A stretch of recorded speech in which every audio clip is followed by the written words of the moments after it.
काली घाटी गांव में शाम के 7 बज रहे थे। आज अमावस्या की रात थी। चारों ओर घना कोहरा फैला हुआ था। ठंड इतनी अधिक थी कि अधिकांश लोग अपने अपने घरों में दुबके बैठे थे। गांव की गलियां लगभग सुनसान थी। गांव के बाहर पीपल के पेड़ के पास भैरव काका का घर था।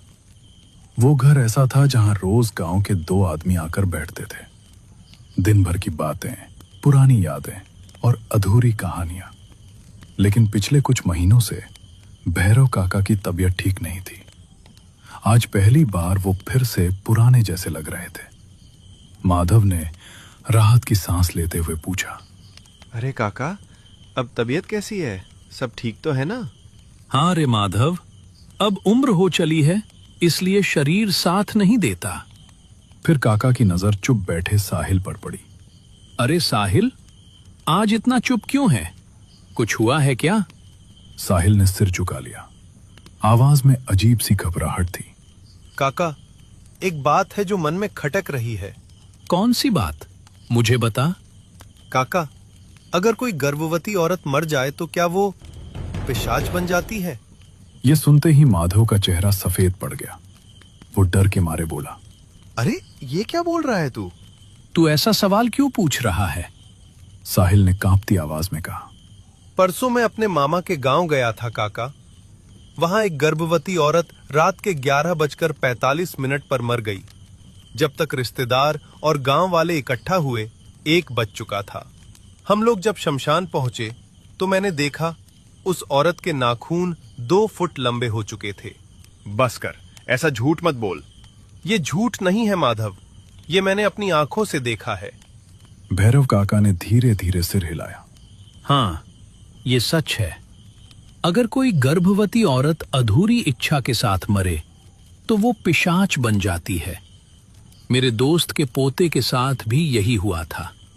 अगर हिम्मत है तो पूरी कहानी सुनो। शाम के ठीक 7 बजे थे। चारों तरफ घना अंधेरा पसरा हुआ था और ठंड की वजह से गांव की गलियों में इक्का दुक्का लोग ही नजर आ रहे थे। गांव की चौपाल पर मोहन काका अकेले बैठे थे। उनके चेहरे पर आज कुछ अलग से बेचैनी थी। आंखें बार बार उसी रास्ते की ओर रुक जाती जहां से गांव में आने वाला रास्ता मुड़ता था।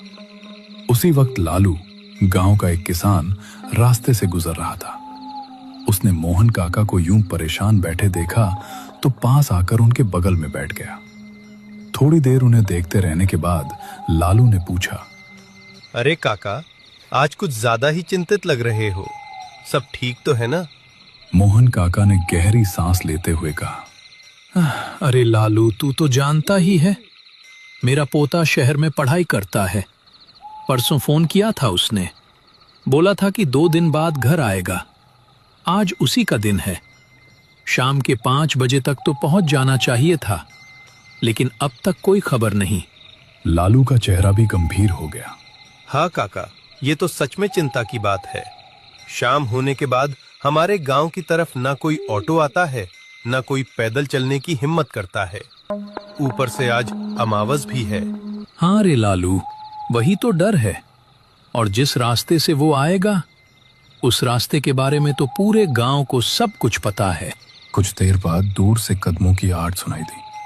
अंधेरे में एक परछाई धीरे धीरे गांव की ओर बढ़ रही थी। लालू ने ध्यान से देखा और अचानक बोल उठा, अरे काका, वो देखो, कुंदन आ गया। मोहन काका ने जैसे ही सिर उठाया, उनकी आंखों में चमक आ गई। भगवान का लाख लाख शुक्र है, सही सलामत लौट आया। कुंदन जैसे ही चौपाल के पास पहुंचा, उसने देखा कि उसके दादाजी वहीं बैठे हैं। वो थोड़ा हैरान होकर बोला, अरे दादाजी, आप यहाँ बैठे हो? मोहन काका ने तुरंत सवाल दाग दिया, अरे कुंदन, इतना देर क्यों हो गया? तुझे तो 5 बजे तक पहुंच जाना था ना? अरे दादाजी, असल में ट्रेन लेट हो गई थी। ऊपर से स्टेशन से कोई भी इस गांव की तरफ आने को तैयार ही नहीं था। मोहन काका ने गंभीर आवाज में कहा, हाँ बेटा, असल में हमारे गांव आते वक्त जो जंगल पड़ता है ना, वो अब भूतिया हो गया है। यह सुनते ही कुंदन हंस पड़ा। अरे दादाजी, 2026 चल रहा है और आप लोग अब भी भूत प्रेत पर विश्वास करते हो? मोहन काका ने कुंदन की आंखों में देखते हुए धीमे मगर भारी स्वर में कहा, अरे बेटा, कुछ चीजें ऐसी होती हैं जिन्हें विज्ञान भी पूरी तरह समझ नहीं पाता। और तू तो पढ़ा लिखा है, तुझे पता होगा कि ऊर्जा को न तो खत्म किया जा सकता है न ही बनाया जा सकता है। कुंदन थोड़ी देर चुप रहा, फिर बोला, ये बात तो सच है दादाजी, लेकिन हुआ क्या है? आप मुझे भी पूरी बात बताओ। चौपाल पर बैठे तीनों लोग खामोश हो गए। दूर जंगल की तरफ से ठंडी हवा के साथ जैसे कोई अनसुनी कहानी चलकर उनकी ओर आ रही हो। मोहन काका ने गहरी सांस ली, ऐसी सांस जैसे सीने के अंदर कोई पुराना जख्म फिर से खुल गया हो। उन्होंने चारों तरफ देखा, चौपाल, और फिर उनकी नजर जंगल की तरफ टिक गई। आवाज भारी हो गई थी। सुन बेटा, काका बोले, ये बात आज से नहीं, कई साल पुरानी है। प्रिया गांव की एक सीधी सादी लड़की, आंखों में सपने थे लेकिन हैसियत नहीं। वो मुखिया के बेटे से प्यार कर बैठी थी। प्यार ऐसा जिसमें डर नहीं होता, बस भरोसा होता है। लेकिन जब प्रिया गर्भवती हो गई तो वही प्यार सबसे बड़ा अपराध बन गया। प्रिया ने हिम्मत करके मुखिया के घर जाकर कहा, आपके बेटे से मेरी शादी करवा दीजिए। लेकिन जवाब में उसे लात मारकर बाहर निकाल दिया गया। दिन बीतते गए, प्रिया का पेट उभरने लगा। उसके अपने माँ बाप, जो कभी उसके सिर पर हाथ रखते थे, अब रोज जहर घोलने लगे। काश तुझे पैदा ही न किया होता, हमने कौन सा पाप कर दिया था। हर शब्द उसके दिल में कील बनकर धंसता चला गया। फिर गांव को पता चला, और गांव कभी माफ नहीं करता। लोग हंसने लगे, कोई इशारे करता, कोई फप्तियां कसता। जब प्रिया कुएं पर जाती तो हंसी पीछा करती, जब रास्ते से गुजरती तो नजरें चीरने लगती। एक दिन प्रिया रोती हुई फिर मुखिया के पास गई, लेकिन इस बार भी दरवाजा नहीं खुला। खुली तो बस क्रूरता। एक रात प्रिया सब कुछ सह नहीं पाई। अकेली, टूटी हुई और बिल्कुल खामोश, उसने आत्महत्या कर ली।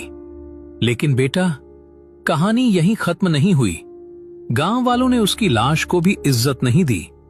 अंधेरी रात में उसे जंगल की तरफ ले जाया गया। वहां चुपचाप एक गड्ढा खोदा गया और प्रिया को मिट्टी में गाड़ दिया गया। न कोई रोया, न किसी ने भगवान को याद किया।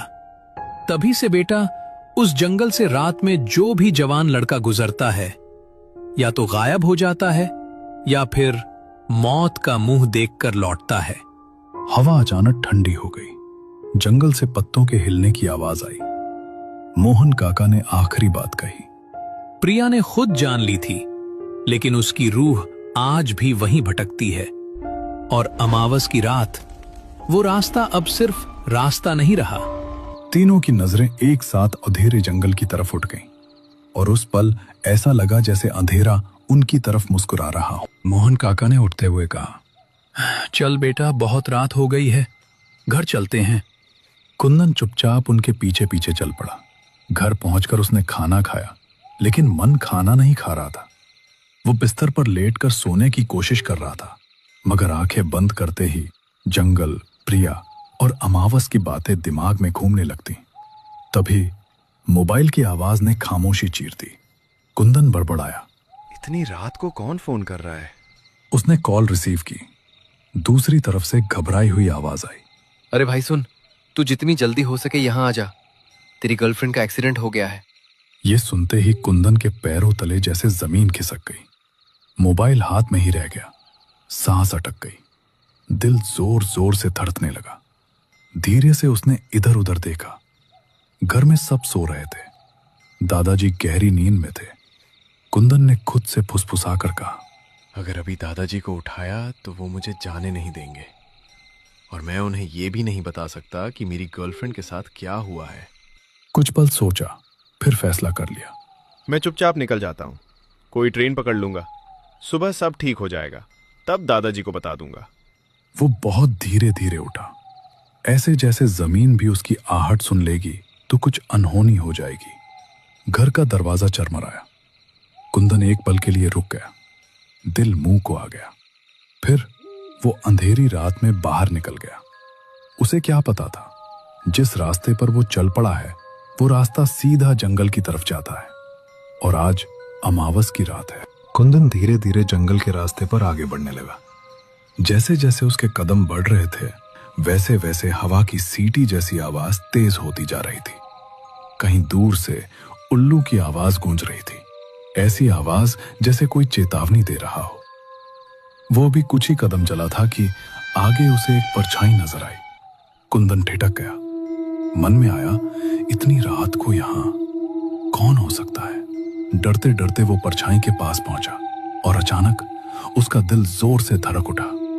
उसके सामने दादाजी खड़े थे।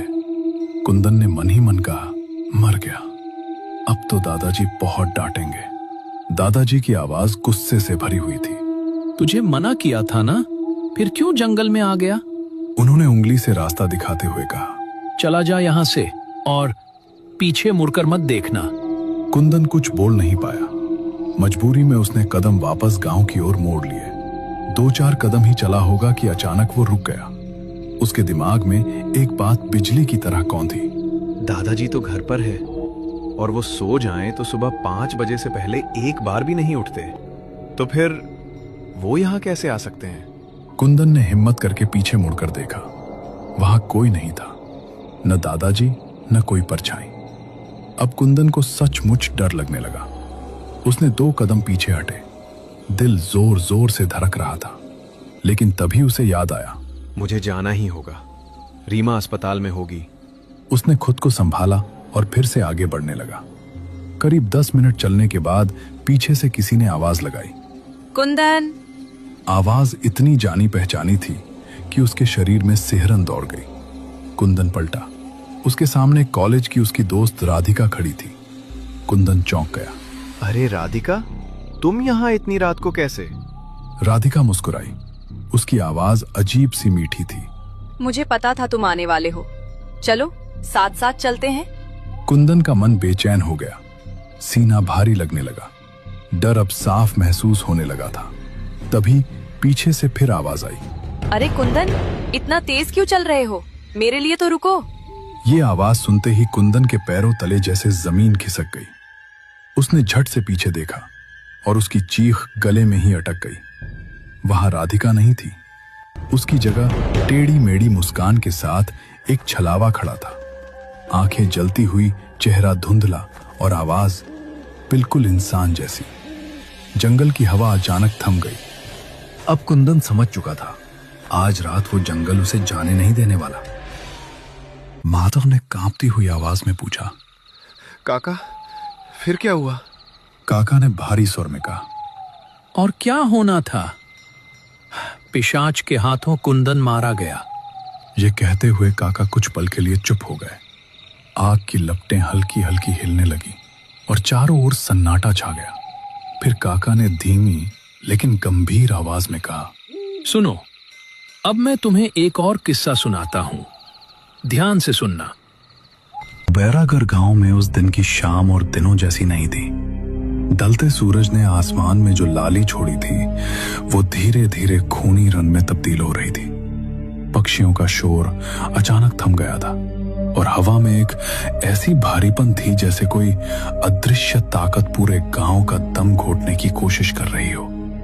गांव के बाहर सदियों पुराने पीपल के पेड़ के नीचे हरिहर की चाय की दुकान थी, जहां आज सन्नाटा कुछ ज्यादा ही गहरा था। लकड़ी की चरमराती बेंच पर बैठा कल्लू, जो अपनी निडरता के लिए जाना जाता था, आज कुछ बेचैन था। उसने अपनी बीड़ी का धुआं हवा में उछाला और चुप्पी तोड़ी। हरिहर काका, गौर किया आपने, आज ये सन्नाटा कैसा है? न चिड़ियों की चहचहाहट, न कुत्तों का वो रोना जो सूरज ढलते ही कलेजा चीर देता था। ऐसा लग रहा है जैसे पूरा गांव सांस रोककर किसी अनहोनी का इंतजार कर रहा है। अजीब नहीं कल्लू, इसे अशुभ कहते हैं। आज काल रात्रि की चौखट पर खड़े हैं हम। हमारे बड़े बुजुर्ग कहते थे कि जब जंगल की हवाएं अपनी दिशा बदल लें और जानवर अपनी आवाज खो दें, तो समझ लेना कि धरती के नीचे सोई हुई बलाएं अब शिकार की तलाश में बाहर आ चुकी हैं। मेरा तो मन घबरा रहा है बेटा, घर चला जा, अभी बातें चल ही रही थी कि गांव का एक लड़का जिसका नाम बिरजू था बदहवास होकर वहां पहुंचा। उसके कपड़े धूल से सने थे और वो बुरी तरह हाँफ रहा था।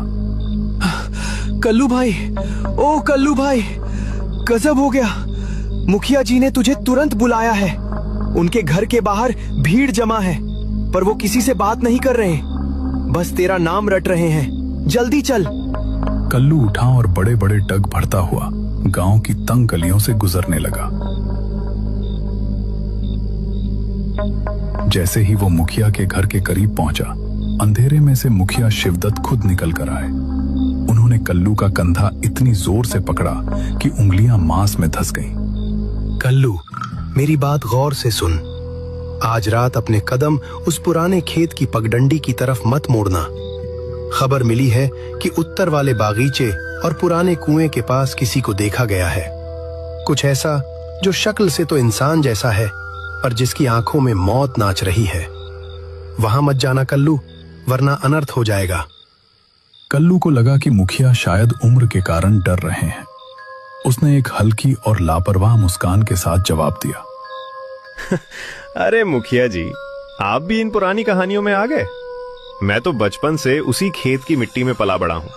आज तक तो किसी साये की हिम्मत नहीं हुई मेरा रास्ता रोकने की। आप फिक्र मत कीजिए, मैं अपनी फसल को पानी देकर सवेरे तक लौट आऊंगा। मुखिया ने उसे रोकने के लिए हाथ बढ़ाया, लेकिन कल्लू तब तक अंधेरे में ओझल हो चुका था। कल्लू की पत्नी गौरी दरवाजे की चौखट पकड़कर खड़ी थी। उसकी आंखों में अनजाना डर था और वो बार बार अपने आंचल को उंगलियों से भींच रही थी।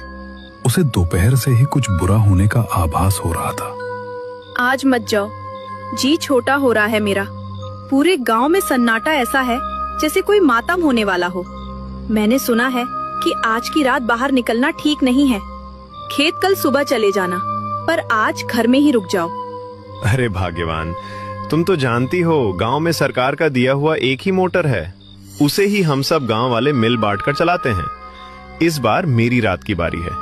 अगर आज पानी नहीं दिया तो फसल सूख जाएगी और फिर हम साल भर क्या खाएंगे। मुझे जाना तो होगा ना। फसल फिर हो जाएगी, पर अगर आपको कुछ हो गया तो? आज हवाओं में जहर है। मेरी बात मान लीजिए। तुम व्यर्थ की चिंता कर रही हो। तुम्हारे इस कल्लू की लाठी से तो जंगल के भेड़िए भी थर थर कांपते हैं। फिर ये अंधेरा मेरा क्या बिगाड़ लेगा। तुम चिंता मत करो, मैं जितना जल्दी हो सके काम निपटाकर घर चलाऊंगा। बस गर्मा गर्म रोटियां तैयार रखना। उसने खेत पहुंचने के लिए जंगल वाला छोटा रास्ता चुना। चारों ओर सन्नाटा इतना गहरा था कि कल्लू को अपने ही दिल की धड़कन साफ सुनाई दे रही थी। तभी पगडंडी के एक मोड़ पर घने बरगद की छांव में उसे एक सफेद आकृति दिखाई दी। वहां एक औरत खड़ी थी। उसकी सफेद साड़ी चांदनी में दूध जैसी चमक रही थी। उसका चेहरा इतना सुंदर था कि कल्लू की आंखें फटी की फटी रह गईं। उस औरत ने अपनी मदहोश कर देने वाली आवाज में कल्लू को पुकारा।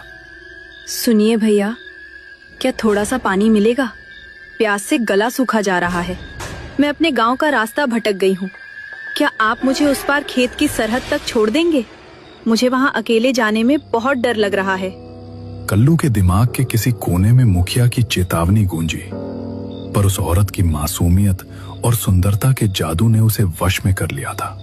कल्लू के मन में एक पल के लिए डर की लहर उठी थी, लेकिन उस औरत की आंखों में छिपी बेचारगी ने उसके डर को दबा दिया। उसने सोचा कि शायद अंधेरे और थकावट की वजह से उसे वहम हो रहा है। भला इतनी सुंदर और मासूम दिखने वाली औरत कोई बला कैसे हो सकती है? कल्लू ने अपने मन को समझाया कि एक अकेली औरत की मदद करना उसका धर्म है। उसने एक गहरी सांस ली और अपनी बोतल वापस थैले में रखते हुए नर्म आवाज में कहा, अरे बहन, आप घबराइए मत। इतनी रात गए इस जंगल में आपका अकेला रहना ठीक नहीं है। जंगली जानवरों का डर है और भी कई तरह की बातें होती हैं यहाँ। आप मेरे साथ चलिए, मैं उसी तरफ जा रहा हूँ। मैं आपको खेत की सरहद तक सुरक्षित छोड़ दूंगा।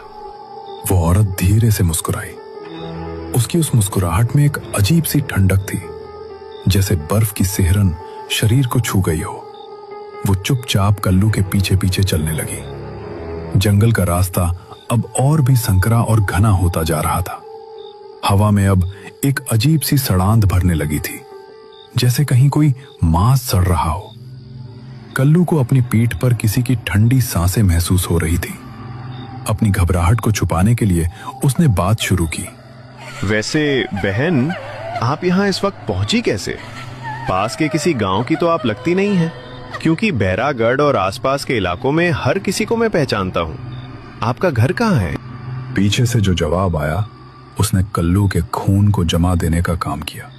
वो मधुर आवाज अब धीरे धीरे फटने लगी थी, जैसे कोई पुरानी लकड़ी चरमरा रही हो।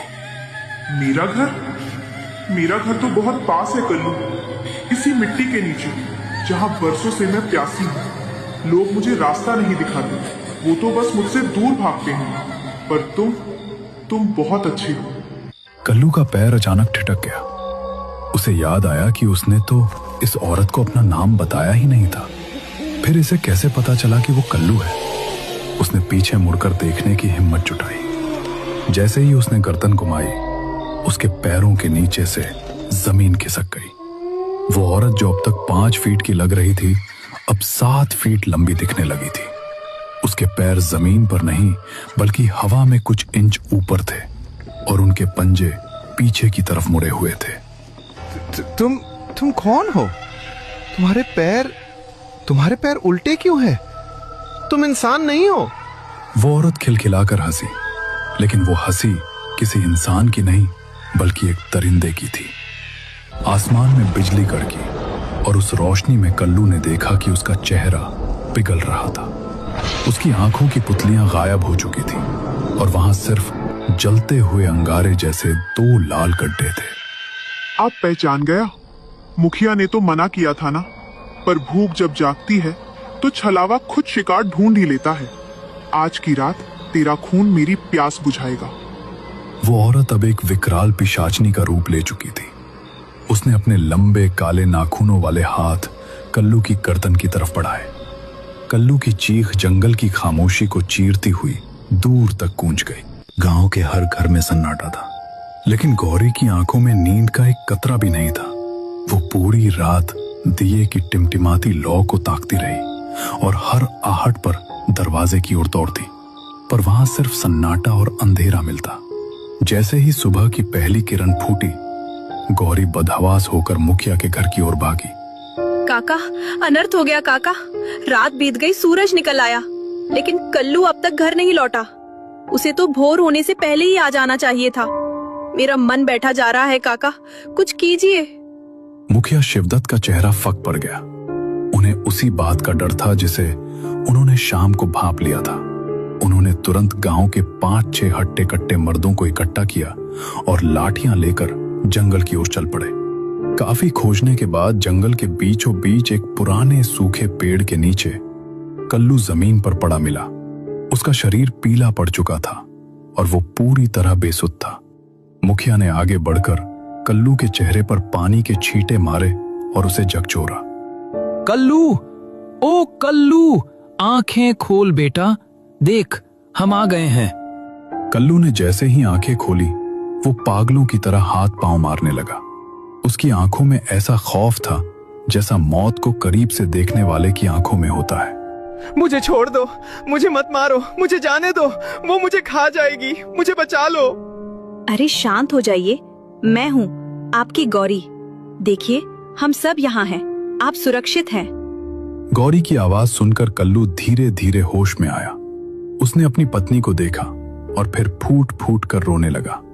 जब वो थोड़ा संभला तो उसने उस रात का खौफनाक मंजर सुनाया। मुखिया जी, वो कोई औरत नहीं, साक्षात काल थी। जब उसने मुझ पर हमला करने के लिए छलांग लगाई तो मुझे अपनी मौत सामने दिखने लगी। उस घड़ी मुझे सिर्फ भगवान याद आए। मैंने आंखें बंद की और पूरी ताकत से हनुमान चालीसा का पाठ करना शुरू कर दिया। जैसे ही मैंने भूत पिशाच निकट नहीं आवे कहना शुरू किया, वो रुक गई। वो तड़पने लगी, चीखने लगी। उसकी आवाज ऐसी थी जैसे हजारों कांच एक साथ टूट रहे हों। जाते जाते उसने हवा में गूंजती हुई आवाज में कहा, कल्लू, इस बार तो तेरा राम तुझे बचा ले गया, लेकिन याद रखना, मैं फिर लौटूंगी। तेरा खून मेरी अमानत है। तू बहुत खुशकिस्मत है बेटा कि आज जिंदा हमारे सामने खड़ा है। आज के बाद कभी भूल कर भी रात के वक्त उस जंगल और खेत की तरफ मत जाना। वो छलावा है और वो अपनी हार आसानी से नहीं भूलती। दिन बीत गया पर दहशत कम नहीं हुई। अगली शाम जब माहौल थोड़ा शांत हुआ तो कल्लू फिर से हरिहर की चाय की दुकान पर बैठा था। वहां मुखिया शिवदत्त भी मौजूद थे। कल्लू का मन अभी भी उन सवालों में उलझा था जिनका जवाब उसे नहीं पता था। काका, आखिर उस रात क्या हुआ था? वो औरत कौन थी और इस गांव से उसका क्या नाता है? आखिर वो खेत और जंगल में ही क्यों भटकती है? मुखिया ने एक लंबी सांस ली और धुएं के बीच अपनी धुंधली आंखों से जंगल की ओर देखने लगे, जैसे कोई पुराना दफन राज उनकी आंखों के सामने आ गया हो। फिर उन्होंने कहा, बात उस रात की है जब इस गांव में इंसानियत मर गई थी और एक शैतान ने जन्म लिया था। यह बात ठीक 50 साल पुरानी है।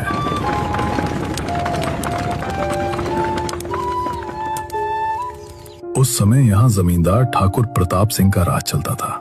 वो आदमी नहीं, जल्लाद था, क्रूर, घमंडी और बेहद निर्दयी। उसके लिए गांव के लोग इंसानों से कम और कीड़े मकोड़ों से ज्यादा कुछ नहीं थे। हवेली के ठीक पीछे जहां आज झाड़ियां हैं, वहां एक छोटी सी झोपड़ी हुआ करती थी। उसमें लक्ष्मी रहती थी। लक्ष्मी साक्षात देवी जैसी सूरत थी उसकी। गरीब थी, फटे कपड़े पहनती थी, लेकिन उसकी आंखों में गजब का स्वाभिमान था। उसका पति किशन शहर कमाने गया था ताकि आने वाले बच्चे के लिए कुछ पैसे जोड़ सके। हाँ, लक्ष्मी पेट से थी। 8वां महीना चल रहा था। उसका पेट उभरा हुआ था। उसकी चाल में वो धीमापन और भारीपन था जो एक मां को संपूर्ण बनाता है। उस साल भयंकर सूखा पड़ा था। खेत बंजर हो गए थे। लक्ष्मी लगान नहीं दे पाई थी। ठाकुर प्रताप सिंह ने संदेश भिजवाया, या तो लगान दो या जमीन खाली करो। लक्ष्मी हवेली गई, गिड़गिड़ाई। उसने ठाकुर के बूटों पर अपनी नाक रगड़ी। मालिक, सरकार, मुझ पर रहम करो। किशन के आते ही पाई पाई चुका दूंगी। बस कुछ दिन की मोहलत दे दो। इस हालत में मैं कहाँ जाऊंगी सरकार? लेकिन ठाकुर की हवस भरी नजर लक्ष्मी की जमीन पर नहीं, उसकी इज्जत और उसकी बेबसी पर थी। उस अमावस की रात आसमान फटने को तैयार था। बिजलियां ऐसे कड़क रही थीं मानो दुनिया खत्म हो जाएगी। ठाकुर शराब के नशे में धुत होकर अपने लठैतों के साथ लक्ष्मी की झोपड़ी पर आ धमका। लक्ष्मी अकेली थी। उसने दरवाजा बंद करने की कोशिश की, लेकिन ठाकुर ने एक ही लात में दरवाजा तोड़ दिया। ठाकुर साहब, पीछे हटिए, रहम करो। मैं गर्भवती हूँ, मेरे पेट में बच्चा है, भगवान से डरिए। तेरा ये बच्चा और तू दोनों मेरी जमीन पर बोझ हो। अगर लगान नहीं दे सकती तो तुझे जीने का भी हक नहीं है, कुतिया। ठाकुर ने लक्ष्मी के बाल पकड़े और उसे घसीटते हुए कीचड़ भरे आंगन में ले आया। बारिश मूसलाधार हो रही थी। लक्ष्मी की साड़ी कीचड़ में सन गई थी। वो बस एक ही रट लगाए थी, मेरे बच्चे को मत मारो, मुझे मार दो। मेरे पेट पर मत मारो, इसे छोड़ दो। लेकिन शराब और सत्ता के नशे में चूर उस जानवर को कुछ नहीं सूझा। उसने अपने भारी कीलों वाले जूतों से लक्ष्मी के उभरे हुए पेट पर पूरी ताकत से लात मारी। एक लात, फिर दूसरी, फिर तीसरी। लक्ष्मी की वो चीख, वो रूह कंपा देने वाली दर्दनाक चीख, आज भी जब हवा चलती है तो मुझे सुनाई देती है। वो तड़पती रही, अपने पेट को दोनों हाथों से पकड़े हुए, खून से लथपथ। उसका बच्चा, जो दुनिया में आया भी नहीं था, पेट के अंदर ही कुचल दिया गया। और तड़प तड़प कर अपनी अधूरी ममता, अपने मरे हुए बच्चे का गम और बेइंतहा गुस्से के साथ लक्ष्मी ने भी दम तोड़ दिया। मरते मरते उसकी आंखें खुली थीं, सीधे ठाकुर की ओर टकटकी लगाए। उसने कोई शब्द नहीं बोला, बस आसमान की तरफ देखा और एक लंबी खौफनाक चीख मारी। उस दिन से वो इस जंगल और उन खेतों में भटक रही है। वो उस दिन की कायरता को भूल नहीं पाई है। उसके मन में बस एक ही सवाल और एक ही आग जल रही है। उस दिन इस गांव के मर्द कहां मर गए थे? क्यों किसी ने मेरे बच्चे को बचाने की कोशिश नहीं की? कल्लू के रोंगटे खड़े हो गए। अब उसे समझ आया कि वो औरत इतनी भयानक क्यों बन गई थी।